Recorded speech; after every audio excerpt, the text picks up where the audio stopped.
Oke, Assalamualaikum warahmatullahi wabarakatuh. Selamat pagi semuanya. Seperti biasa, sebelum kita memulai pertemuan kita pada hari ini, mari kita membaca doa dulu, berdoa dimulai.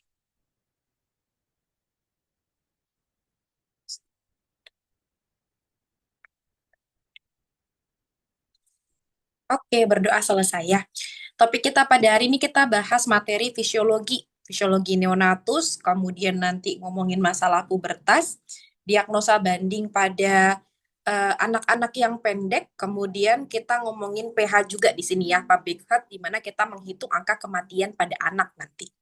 Oke, nah kita mulai dulu materi yang pertama mengenai fisiologi neonatus.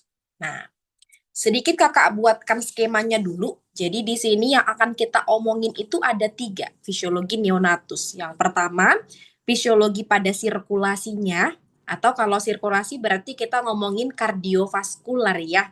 Berarti kita ngomongin aliran darah, kita ngomongin jantung gitu. Itu kalau sirkulasi. Kemudian kita juga ngomongin respirasi, kemudian kita ngomongin termoregulasinya. Nah, ini ingat ya pada neonatus. Berarti ini kita ngomonginnya pada bayi yang baru lahir gitu. Oke. Nah, topik pertama pada fisiologi sesuai dengan skemanya yang tadi, kita ngomongin dulu masalah sirkulasinya atau sistem kardiovaskularnya. Nah, gini, kita bandingkan dulu bagaimana sirkulasi si bayinya ketika di dalam uterus, kemudian kita bandingkan ketika dia berada di luar uterus. Karena pasti ada perbedaan, Bun, ketika dia dalam rahim ibunya, kemudian dia berojol, dia keluar, dia berada di dunia nyata ini, gitu ya, di luar dari uterus. Nah, kakak ingatkan lagi terminologinya. Kalau di dalam uterus, kita sebutnya dia sebagai janin, ya kan? Atau kita sebut sebagai fetal. Tapi nanti kalau sudah di luar uterus, begitu dia lahir, begitu dia brojol, itu nanti kita sebut sebagai bayi baru lahir atau neonatus. Nah, sekarang kita bahas sirkulasi dia ketika dia menjadi fetal dulu. Ya, ketika dia janin dulu. Ketika di dalam uterus dulu. Nah, ada dua poin yang kakak tekankan. Jadi, gimana sih kak perbedaannya ketika dia bentuk janin sama bentuknya sudah bayi? Gitu. Yang pertama pun, darahnya. Ya, jadi kalau misalnya dia masih fetal, itu nanti darahnya kita bagi menjadi tiga. Ada yang kaya akan oksigen, gitu ya. Artinya di sini kandungan oksigennya lebih banyak. Nanti kakak lambangkan dengan panah berwarna pink. Nah, ada yang medium. Berarti kalau dibilang medium pun mereka bercampur antara darah yang oksigen dengan darah yang mengandung CO2. Ya. Kemudian ada yang low oksigen. Maksudnya di sini kadar CO2-nya lebih banyak dibandingkan oksigennya. Nah, oke. Jadi yang banyak oksigennya kakak lambangkan sebagai warna pink, yang sama jumlahnya yang mereka bercampur kakak lambangkan sebagai warna merah, kemudian yang lebih banyak CO2-nya kakak gambarkan seperti warna biru. Ya, nah situ pahami dulu. Jadi kalau fetal nanti ada tiga jenis darahnya. Nah, yang kedua Bun, si fetal ini kalau kita ngomongin sirkulasi, dia punya banyak jalan pintas. Nah, kenapa Kak punya jalan-jalan pintas? Supaya, Bun, namanya dia fetal. Dia masih janin. Jadi, masih banyak organ-organ yang belum matang sempurna. Gitu. Jadi, dengan adanya jalan pintas ini, kita harapkan sirkulasinya lebih cepat berlangsungnya dibanding kita yang sudah besar ini. Gitu. Jadi sirkulasinya namanya jalan pintas ya Bun, ibarat jalan tol. Ya kan? Kalian kalau misalnya mau ke Siantar, ya udah Medan Siantar tembus. Gitu kan? Gak perlu lagi melewati tebing, gak perlu lagi melewati kisaran dan sebagainya. Itu namanya jalan pintas. Jadi lebih cepat. Nah, jadi kalau si fetal ini dia punya jalan pintas. Jadi kita harapkan darahnya bersirkulasi lebih cepat. karena masih banyak organ-organ yang belum matang gitu. Nah, perlu kalian ingat, ada 3 jalan pintasnya. Yang pertama, ductus venosus namanya. Ya, dia menggabungkan apa dengan apa, Kak? Yang tadi, Bun, ibarat jalan tol, ya. Ductus venosus menggabungkan vena umbilikal ke vena cava inferior. Gitu. Jadi, dia nggak perlu lagi, Bun, melewati heper dulu, bla bla bla, enggak. Jadi, begitu masuk dari umbilikal, begitu darahnya masuk dari plasenta, dia langsung masuk ke vena cava inferior. Itu ductus venosus. Nah, berikutnya jalan tol yang kedua, foramen ovale. Ya kan? Nah, dia menggabungkan apa dengan apa, Kak? Atrium kanan dengan atrium kiri. Nah, kalau kita kan enggak ya, Bun. Dari atrium kanan, pergi dulu ke ventrikel kanan. Pergi dulu ke arteri pulmonalis. Pergi dulu ke paru-paru. Pergi dulu ke vena pulmonalis. Baru masuk atrium. Kan gitu kalau kita. Tapi kalau janin enggak, Bun. Dia punya jalan tol. Jadi dari atrium kanan langsung tembus ke atrium kiri. Itu namanya gerbangnya foramen ovale. Nah, yang terakhir adalah ductus arteriosus. Kalau ini jalan pintas dari arteri pulmonal ke arteri descendent. Gitu. Jadi cepet dia darahnya ngalir dari arteri pulmonal, dia masuk ke arteri descendent, langsung menyebar ke bagian bawah tubuh. Nah, itu fungsinya jalan pintas. Oke, pahami dulu 2 poin ini. Ya. Nah, sekarang Kakak buatkan dalam bentuk skema seperti ini. Mana tahu lebih membantu ya, Bun. Nah, jadi gini kan, Bun. Darah yang kaya akan oksigen. Ya, yang bersumber dari siapa ini, Kak? Dari si ibunya. Kan kita masih ngomongin janin. Berarti kan darahnya dari ibunya, nutrisinya dari ibunya, oksigennya pun dari ibunya. Nah, jadi darah yang kaya akan oksigen, Kakak lambangkan dengan panah warna pink. Itu akan masuk melalui plasenta. Nah, dari plasenta masuk melalui apa, Kak? Dari vena umbilikal namanya. Oke, vena umbilikal itu akan masuk ke sistem porta. Pahami ya, Bun, kalau kita bilang sistem porta, itu adalah sistem pembuluh darah yang ada pada organ hepar. Nah, tapi di sini dia tidak berlama-lama. Yang tadi kakak bilang, dia punya jalan tol. Begitu masuk ke hepar, dia langsung masuk gerbang tolnya, ductus venosus. Sehingga darahnya bisa langsung mengalir ke vena cava inferior. Nah, dari vena cava inferior, Bun, masuklah dia ke atrium kanan. Masuk gerbang tol yang kedua, foramen ovale. Oke, dari foramen ovale masuklah ke atrium kiri. Masuklah ke ventrikel kiri.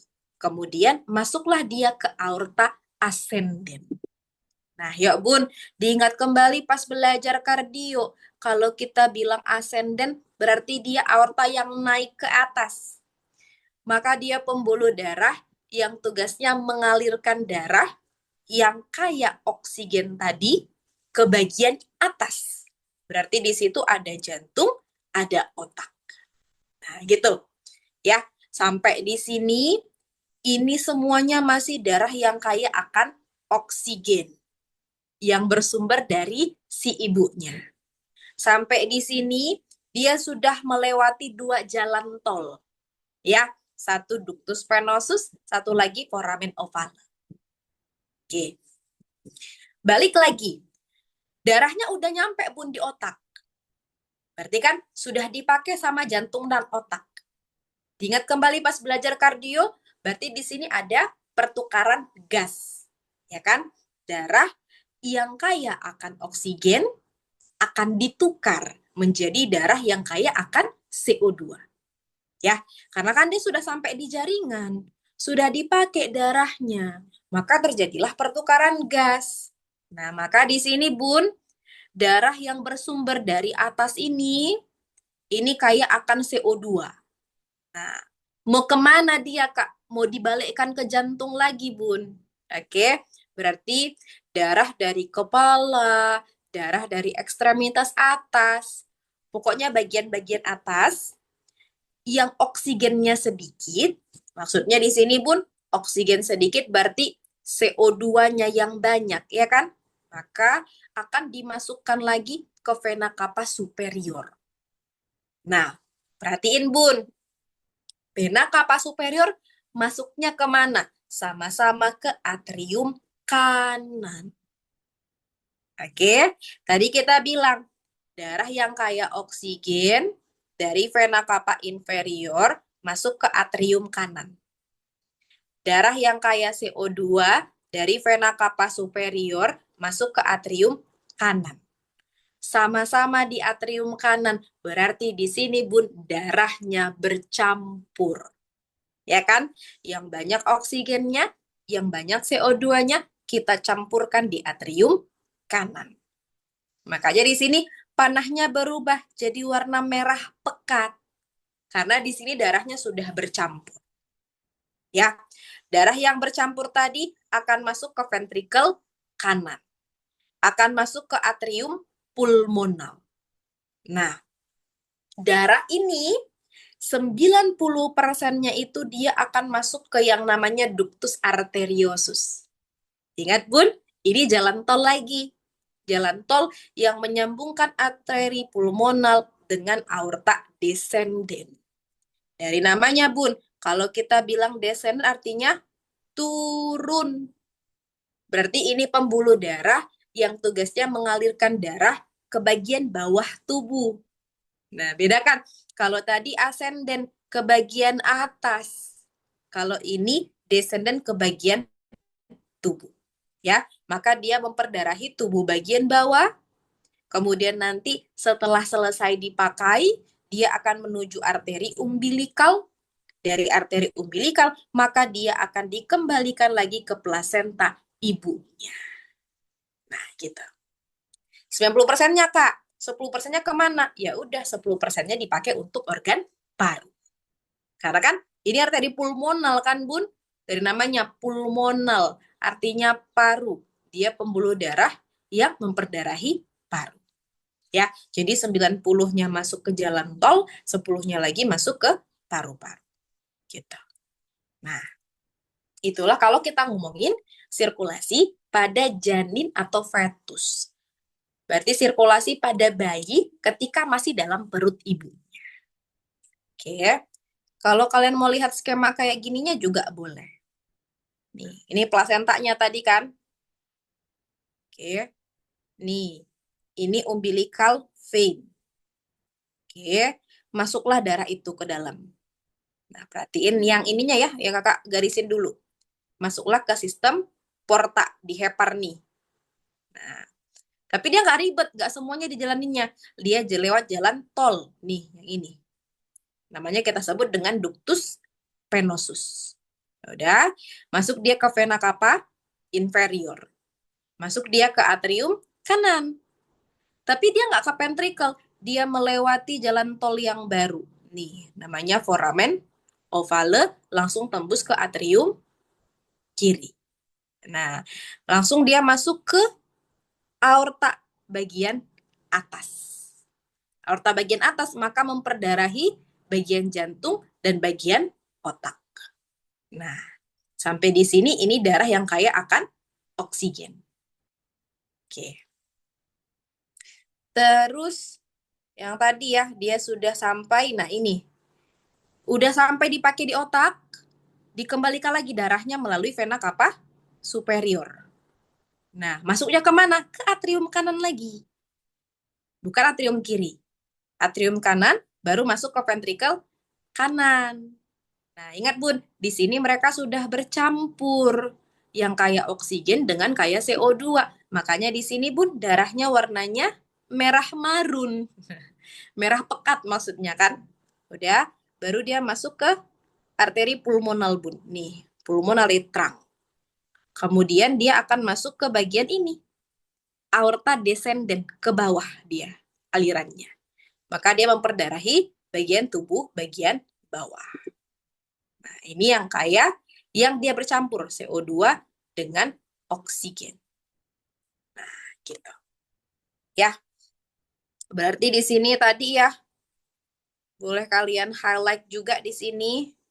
Nih, dari umbilical vein masuk ke ductus venosus, masuk ke vena cava inferior, masuk ke atrium kanan, masuk foramen ovale, masuk ke atrium kiri, masuk ke aorta, baru ke seluruh tubuh. Tapi kalau misalnya yang dari otak ke bawah, dari vena cava superior dulu, masuk ke atrium kanan juga, kemudian masuk ke ventricle kanan yang di sini. Kemudian masuk ke arteri pulmonal. Kemudian masuk ke aorta yang di bawah melalui ductus arteriosus. Baru masuklah dia ke bagian bawah. Oke, itu kalau pada fetus. Nanti boleh diulang-ulang supaya lebih paham. Ya. Nah, sekarang, jadi tadi ini ya kesimpulannya. Kalau di dalam fetus, dia darahnya dibagi 3. Tadi ya, oksigen yang banyak, oksigen yang bercampur, oksigen yang sedikit. Kemudian dia punya jalan pintas. Nah, maka ketika dia lahir, ketika dia berojol ke dunia yang nyata ini, terjadilah adaptasi namanya. Terjadilah perubahan. Perubahan yang gimana, Kak? Yang tadinya seperti ini, maka dia berubah sirkulasinya menjadi seperti kita. Jadi, berarti seperti sirkulasi yang kalian belajar pas blok kardio. Nah, maka bagaimana perubahannya nih? Perhatiin, Bun. Nih, darahnya menjadi dibagi 2 jadinya, nggak dibagi 3 lagi. Jadi sama kayak kita, dibaginya 2, darah yang kaya oksigen dengan darah yang kaya CO2 aja. Nah, yang mediumnya udah nggak ada lagi. Ya, sama kayak kita, darah kaya oksigen ditandai dengan warna merah, darah kaya CO2 ditandai dengan warna biru. Nah, kenapa Kak yang ini nggak ada lagi? Karena jalan pintasnya sudah ditutup. Ya, begitu dia lahir, jalan tolnya ketutup. Nah, yang mana-mana itu Kak inilah Bun. Kalau bentuknya duktus, duktus itu kan artinya saluran ya Bun, saluran. Begitu dia menutup, dia menjadi ligamentum. Kalau ligamentum itu ibaratnya kayak alat pengikat jadinya kan. Ya udah, karena namanya venosus, maka namanya ligamentum venosum gitu. Sama, ductus arteriosus, dia saluran. Maka ketika ditutup berubah menjadi ligamentum. Dari namanya arteriosus menjadi arteriosum. Tapi kalau foramen, foramen itu pun artinya lubang. Gitu. Jadi ketika dia ditutup, dia berubah menjadi fossa ovale. Fossa itu artinya adalah permukaan. Gitu. Ya, jadi pahami yang ductus, yang saluran berubah menjadi ligamentum kalau ditutup. Yang foramen, yang lubang berubah menjadi fossa kalau ditutup. Gitu. Nah, ketika ditutupnya jalan tol ini, itulah mengapa darahnya cuma dibagi 2 jadinya. Dipisahkan darah yang kaya oksigen, darah yang kaya CO2. Tidak ada lagi yang bercampur karena jalan tolnya sudah ditutup. Oke, nih lihat perbandingannya. Ini yang saat dia fetal, janin. Ini yang neonatus begitu lahir. Ini yang di dalam uterus, ini di luar uterus. Nah, nih Bun, jalan pintas tadi. Ductus venosum. Yang tugasnya menggabungkan tadi ya, vena umbilical dengan vena cava inferior. Namanya ductus venosum. Oke, begitu dia lahir, dia ketutup. Berubahlah menjadi ligamentum venosum. Nah, ini tadi foramen ovale yang menghubungkan atrium kanan dengan atrium kiri. Sehingga darah bercampur jadinya. Nah, begitu dia sudah lahir, foramen ovalenya ketutup. Maka Tidak ada lagi yang menghubungkan atrium kanan dengan atrium kiri, sehingga darahnya kepisah, tidak bercampur lagi. Terus ini, ductus arteriosus yang menghubungkan antara ini, arteri pulmonal dengan aorta descendens. Di sini ada ductus arteriosus. Nah, begitu dia lahir, ketutup menjadi ligamentum arteriosum. Nih, perhatikan, Bun. Gak ada lagi salurannya di situ, kan? Nih, ini arteri pulmonal, gak ada lagi salurannya. Ini aorta descendens. Nah, gitu. Ya, itu yang terjadi ketika dia sudah lahir. Nah, pertanyaannya kan gini, kenapa Kak dia bisa ketutup? Kan gitu. Nah, jadi fisiologisnya adalah ini, Bun. Nih. Nah, pertama kita bahas yang foramen ovale. Foramen ovale itu yang antara atrium kanan, atrium kiri. Kenapa bisa ketutup ini? Begitu nafas bayi pertama kali, begitu dia menangis, Bun, owe, gitu katanya kan, maka masuklah oksigen ke tubuhnya kan, masuk oksigen ke tubuhnya, masuklah oksigen ke paru-paru, meningkatlah aliran darah yang menuju ke paru-paru. Sehingga terjadilah penutupan foramen ovale. Gitu. Jadi, tok, ketutup dia. Begitu owe, masuk oksigen, ketutup foramen ovalenya. Nah, berikutnya, kenapa ductus venosusnya ketutup, Kak?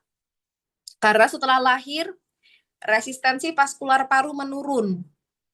Yang meningkat siapa, Kak? Sistemiknya. Gitu. Jadi, resisten paru menurun, resisten sistemik meningkat, sehingga tekanan oksigen di darah itu akan meningkat. Nah, begitu meningkat, dia akan menimbulkan otot yang ada pada ductus arteriosus berkontraksi. Bayangin, tadi kakak bilang ductus itu saluran, kayak gini, kayak pipa. Jadi begitu ototnya berkontraksi, maka dia akan menutup. Nah, terjadilah penutupan ductus arteriosus. Nah, berikutnya plasentanya lepas. Maka aliran darah yang ke ductus itu akan berubah, akan berkurang. Sehingga lama-lama ductusnya berubahlah menjadi ligamentum. Karena dia nggak punya aliran darah lagi. Jadi yang awalnya saluran, ketutup, nggak ada aliran darah, maka dia berubah menjadi ligamentum. Nah, itulah yang terjadi pada adaptasi sirkulasi dari fetus menjadi neonatus. Gitu. Oke. Nah, itu yang harus kalian pahami ya. Nah, maka apa yang terjadi jika jalan pintasnya sudah tertutup? Ya udah ini, Bun. Sirkulasi fetus akan berubah menjadi sirkulasi normal kayak kita, sama kayak kita. Ya, darah kaya oksigen dan CO2 tidak bercampur lagi. Oke. Nah, oke, itu kalau kita ngomongin sirkulasi. Jadi ini Bun, ini sama aja sebenarnya penjelasannya dengan yang Kakak apa panah-panahkan tadi ya. Ini dalam bentuk bacaan. Jadi tergantung kalian lah kalau sukanya belajar dalam bentuk bacaan boleh dibaca nanti ini. Itu sama dengan penjelasan yang ini. Mana tadi? Sorry ini. Ya, ini. Ini kan ini ductus venosus, jalan pintas dari vena umbilical dengan vena cava inferior. Nih, ini foramen ovale, jalan pintas atrium kanan ke atrium kiri. Ini ductus, jalan pintas dari arteri pulmonal ke aorta descendens. Nih, ini ada foramen ovale kan, menghubungkan atrium kanan, atrium kiri. Inilah mengapa, Bun, kalau foramen ovalenya nggak bisa nutup, itulah penyakit jantung bawaan itu kan, namanya ada defect di sini, ASD nanti, atrium septal defect. Jadi kalau ini nggak nutup, nah itu namanya ASD. Nih, jadi kenapa harus melewati jalan pintas yang tadi? Agar dapat dialirkan langsung ke jantung janin tanpa melewati hepar. Jadi apa? Lebih efisien karena masih banyak organ janin yang belum sempurna. Itulah mengapa kita melewati jalan pintas. Namanya aja jalan pintas ya kan. Jadi, kenapa lah kau lihat jalan tol kan gitu? Ya, biar aku cepat lah nyampe nya kan gitu ya kan, Bun? Nah, sama. Kenapa darahnya lewat jalan pintas? Biar lebih cepat nyampe nya. Karena masih banyak organ yang belum matang. Oke.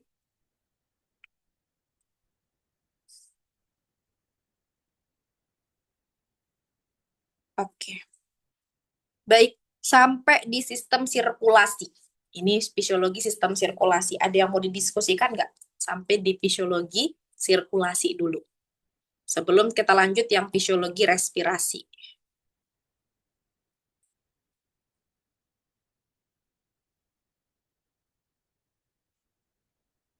Oke, kalau nggak ada, sekarang kita masuk yang fisiologi sistem respirasi atau sistem pernafasan. Nah, jadi ada 3 faktor yang diperlukan agar pernafasan neonatus itu menjadi efektif.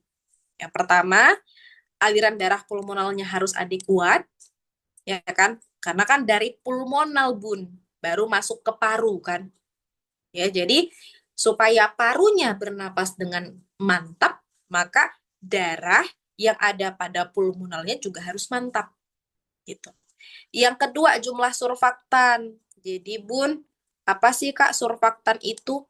Surfaktan ini, Bun, adalah suatu zat yang dia menjaga agar alveolus itu tidak kolaps. Kalau kita bilang kolaps itu kempes, gitu ya. Jadi dia menjaga alveolusnya tetap ngembang. Karena kalau alveolus ngembang, kita bisa bernafas, ya. Nah, yang kedua, otot pernapasannya juga harus kuat. Jadi darahnya cukup, surfaktannya cukup, ototnya kuat. Maka itu akan menjadi pernapasan yang efektif pada neonatus. Oke, bagaimanakah bisa terjadi inisiasi bernafas pada neonatus? Nah, di sini kita belajar. Nih, jadi ketika terjadi pemotongan tali pusat, Bun, ya, kan kalau dia dalam janin, apa-apa kan dari ibunya kan melalui tali pusat. Butuh oksigen dari ibu, butuh nutrisi dari ibu, butuh darah dari ibu. Nah, begitu tali pusatnya kita potong, Bun, maka oksigennya akan menurun. Nah, sehingga sebaliknya ingat, kalau oksigen menurun, yang meningkat adalah CO2. Oke, kalau CO2 meningkat, maka pH darah akan meningkat, Bun. Begitu pH darah meningkat, katanya, dia akan merangsang yang namanya reseptor di bagian pembuluh darah aorta sama di bagian karotis. Nah, begitu dirangsang reseptor ini, Bun, ternyata dia dapat mengaktifkan pusat pernafasan yang ada di medula oblongata. Jadi begitu pusat pernapasannya diaktifkan, ibarat kayak tombol power, Bun. Ya udah ditekanlah tombol powernya yang di otak itu. Yang di otak nama organnya itu medula oblongata. Ya udah, maka pasiennya bisa bernafas. Nah, ketika dia bernafas, otomatis paru-parunya akan mengembang. Gitu. Jadi, yang awalnya paru-parunya masih kempes, karena kebiasaan dapat oksigen dari ibunya, begitu dia menarik nafas yang pertama kali, maka paru-parunya akan mengembang. Nah, gitu prosesnya. Nah, selain dari itu, ada lagi yang mempengaruhinya. Jadi sebenarnya banyak faktor yang mempengaruhi sistem pernapasan pada neonatus, pada bayi baru lahir. Selain dari itu, apalagi Kak ini? Ada inisiasi dari kompresi dinding dada ketika bayinya melewati jalan lahir. Tapi ini berlaku pada anak-anak yang dilahirkan normal per paginam. Ya, atau bahasa awamnya lahir normal gitu, Bun. Bukan lahir SC. Ya, dia kan ini, kalau dia lahir normal, dia kan melewati vagina ibu ya, melewati jalan lahir. Nah, jalan lahir itu kan sempit ya, Bun. Jadi ketika dia melewati jalan lahir, kita harapkan dinding dadanya ketekan. Atau istilahnya kita sebut dengan kompresi. Ya. Ketika bayinya melewati jalan lahir yang sempit tadi, dadanya terkompresi, dadanya ketekan, maka cairan paru yang ada di parunya itu akan keluar. Gitu.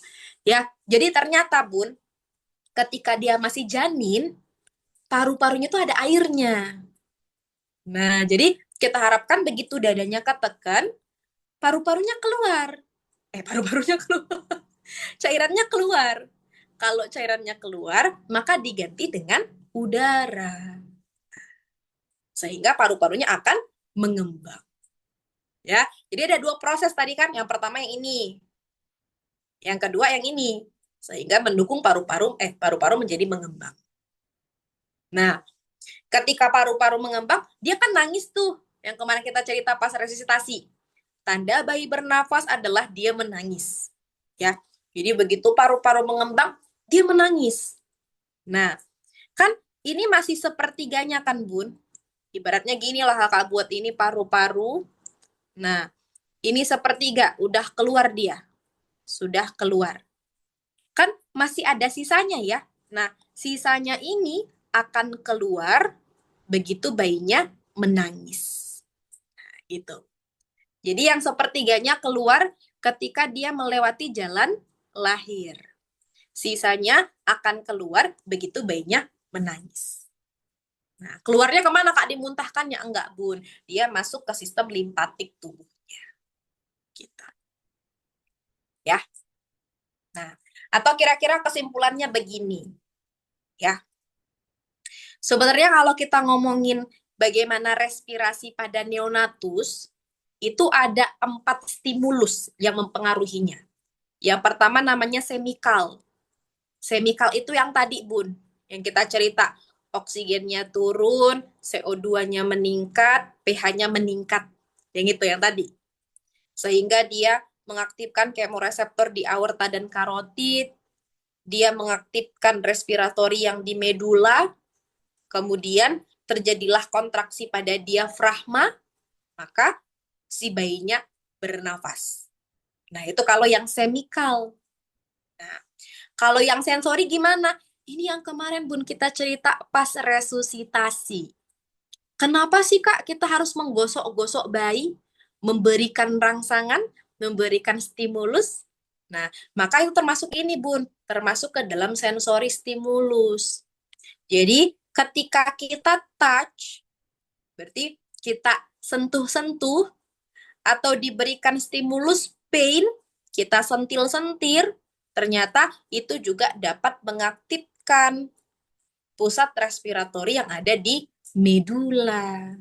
Nah, makanya kita bantu dengan kalau anaknya nggak nafas, kita hapo jarang. Kayak itu kemarin ya, bayi tidak menangis, lakukan langkah awal hapo jarang.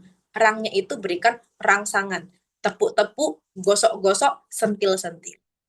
Ternyata dia dapat mengaktifkan pernafasan yang ada di medula, sehingga nanti diafragmanya berkontraksi, maka bayinya akan bernafas.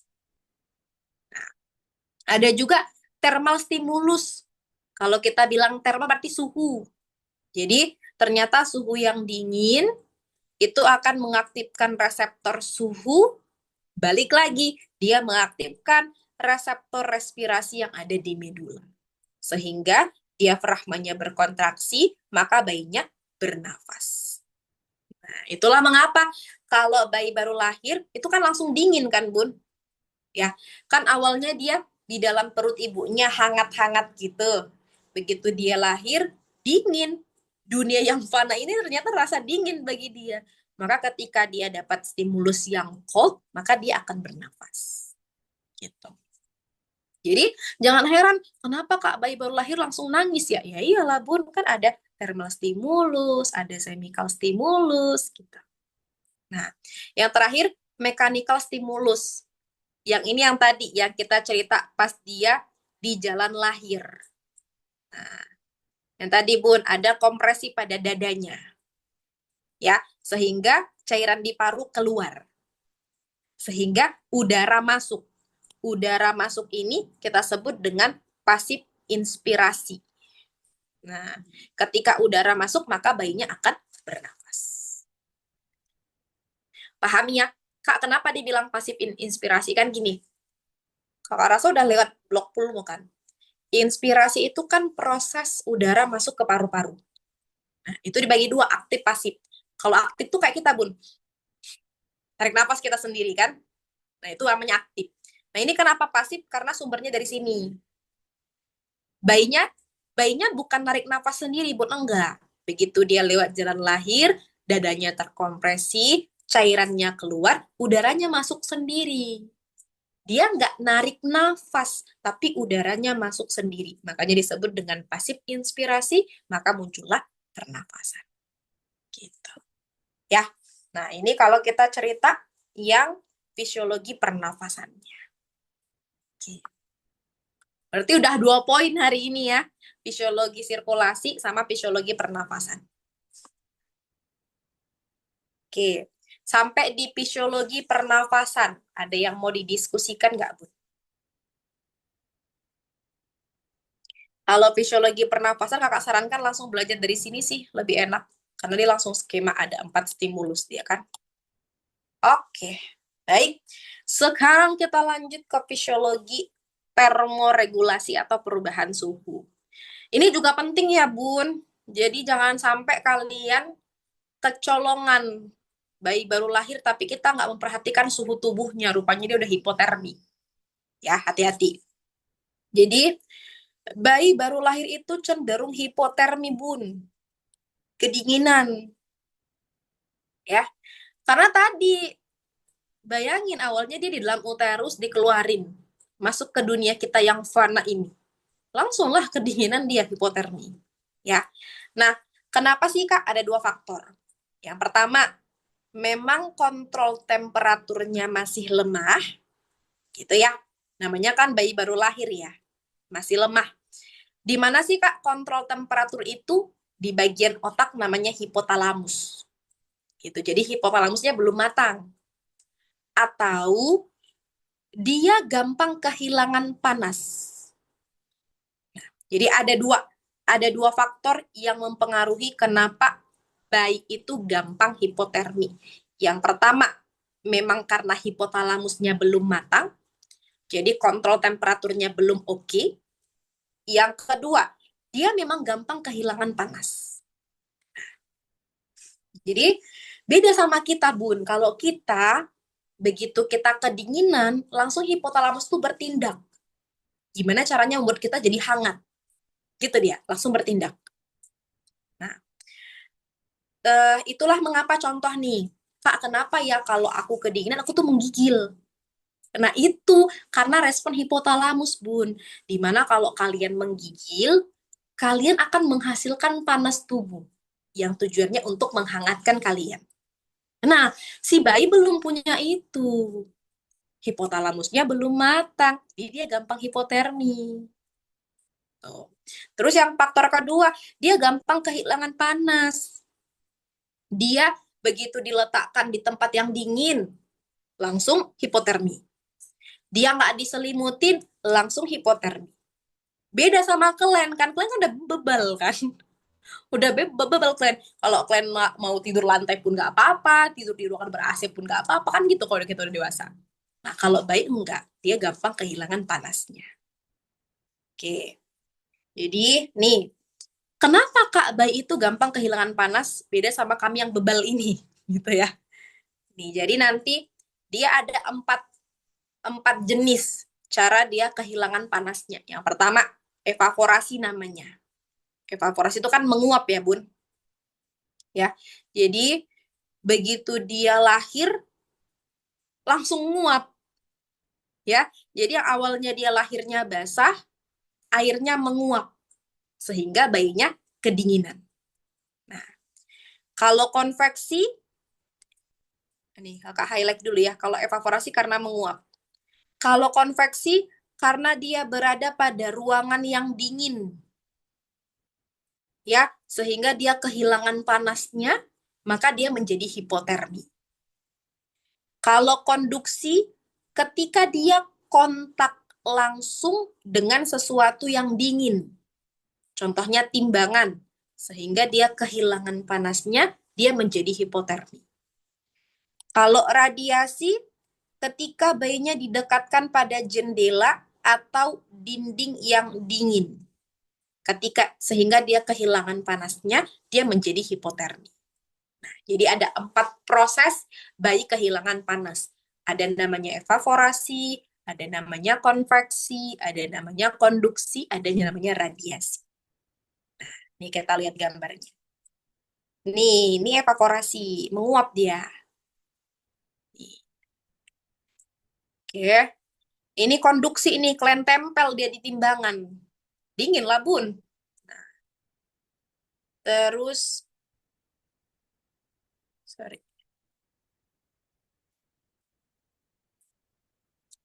Nah, ini, pas ya, konduksi, konveksi. Nah, ini konveksi, ruangannya dingin. Ruangannya dingin. Ini radiasi ini. Misalnya di sini tempat bed dia, di sini jendelanya. Ya udah terjadi radiasi dia jadinya. Ya, jadi beda kan? Kalau evaporasi yang menguap, konduksi yang ditempelkan pada sesuatu yang dingin, nih lihat gambarnya ya. Ini dingin.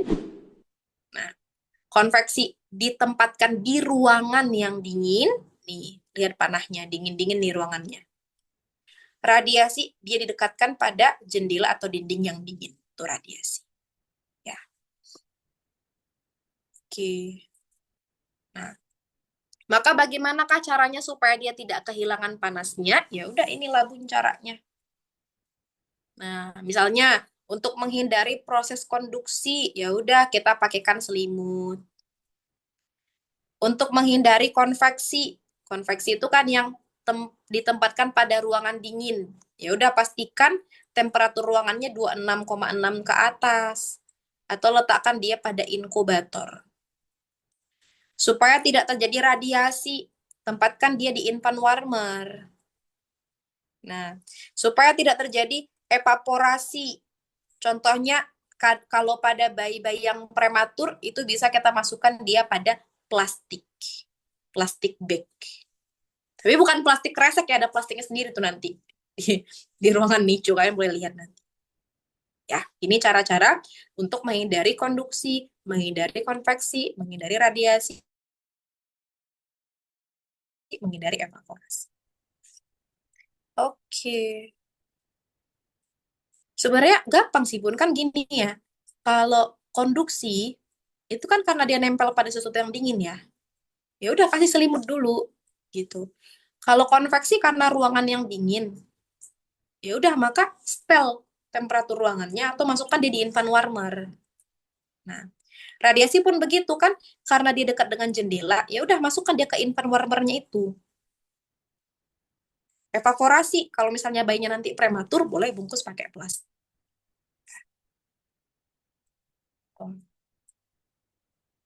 Nah, ini juga berkaitan dengan resusitasi kita yang kemarin. Jadi ada alasannya kan, Bun.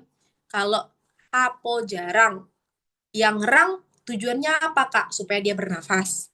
Nah, yang hangatkan tujuannya apa? Inilah, Bun, untuk menghindari bayinya hipotermi. Nah, jadi apa yang kita lakukan saat resusitasi itu berkaitan dengan fisiologi neonatusnya. Ya. Nah, nih. Kak, kenapa rupanya kalau dia hipotermi? Nggak apa-apa lah, Kak. Dingin-dingin sedap gitu kan. Nggak boleh, Bun. Jadi, kenapa? Karena penjelasannya ini.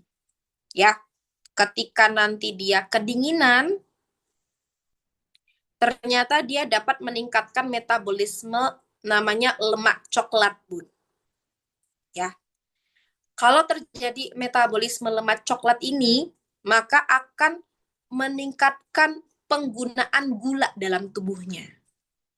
Ya, jadi kalau lemak coklatnya dipakai, otomatis dia akan memakai gula juga. Nah, apa yang kita takutkan, Kak, kalau kebanyakan memakai gula, nanti lama-lama takutnya dia menjadi hipoglikemia. Kalau hipoglikemia, balik lagi ke yang kemarin kita ngomongin screening.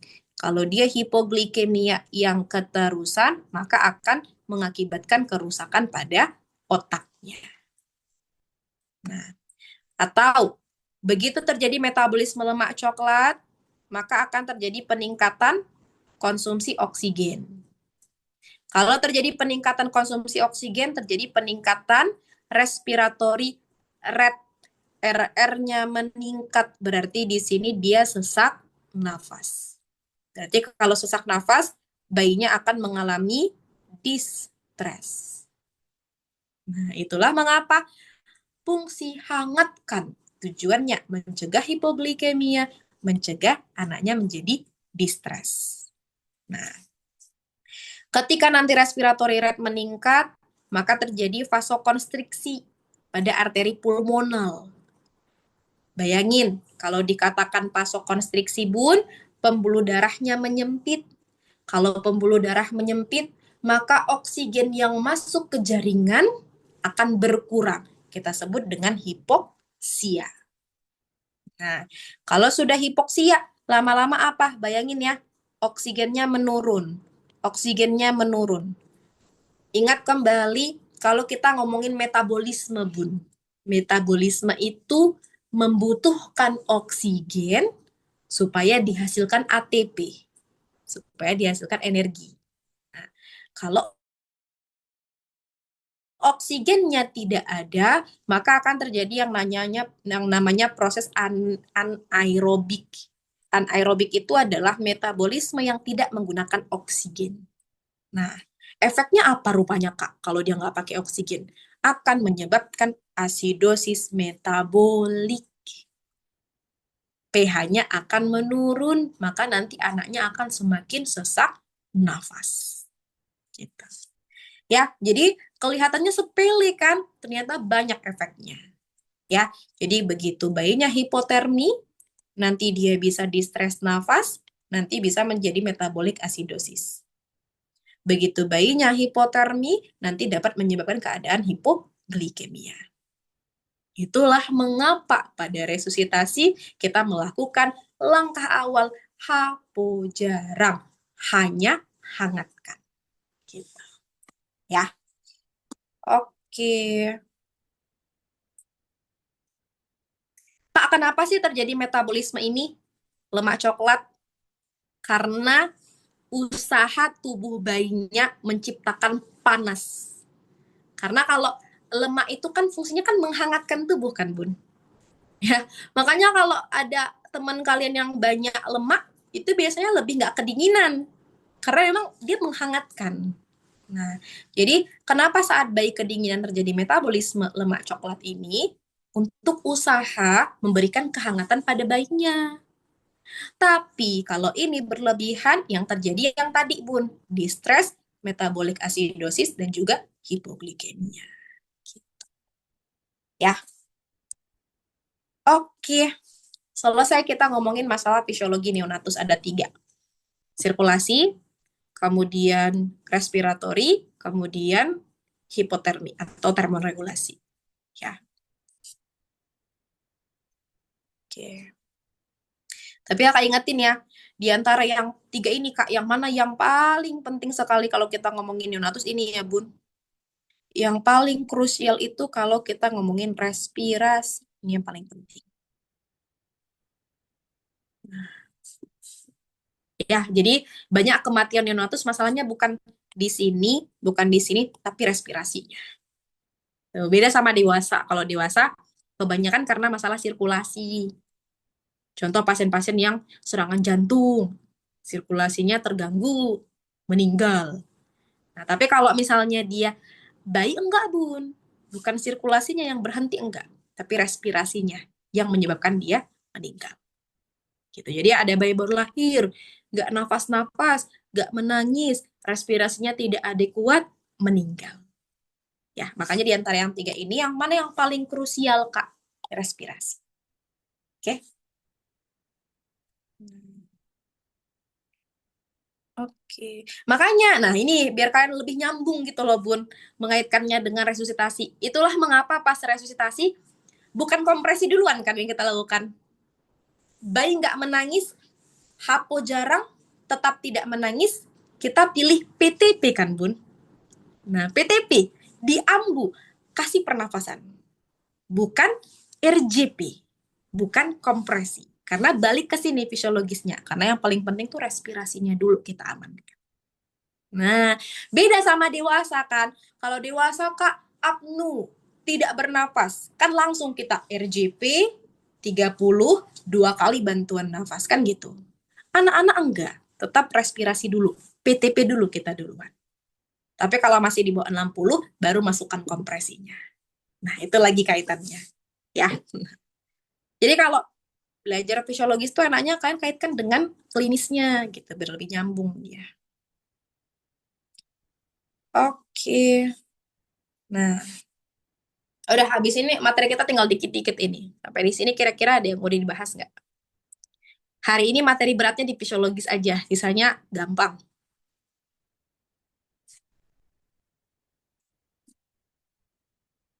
Oke.